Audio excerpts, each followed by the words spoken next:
Falcon festival শেষ বন্ধুরা, আমরা এখন যাওয়ার সময় হয়ে গেছে। দেখতে পারতে এখন আমরা জিনিস আটাইলাম সবাই। টেন্টগুলো ফোল্ডিং সবগুলো প্যাকিং এখন চলে। আগে তো যেরকম দেখছিল টেন্টগুলো লাগাইছিলাম ওইভাবে এখন খোলা চলে। ছোট ভাইরা এখন রেডি সবাই যাওয়ার লাগিয়া। এদিকেও দেখতে পারবা এখন যেগুলা টেন্টুন যেটা দেখা এটা অলমোস্ট খালি, মানুষ শীতাত নাই।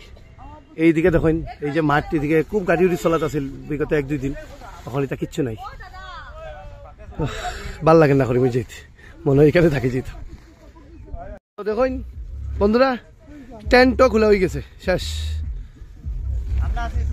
ও তারা রয়েছে আর রয়েছে গিয়া আমরা জনিদার তার দেখতে পারবা, তারাও রেডি, গাড়িও রেডি। গাড়ি দেখুন সিরিয়াসলি, মানে আমি জিজ্ঞেস জনিদারে গাড়িতে 140 লাখ গাড়ি 22,000 টাকা, 22 লাখ টাকার, সরি 22,000 কই দিছিলাম গো, 22,000 রুমিদি 22,000 কই দিছিলাম গো, 22 লাখ কইতে গিয়া।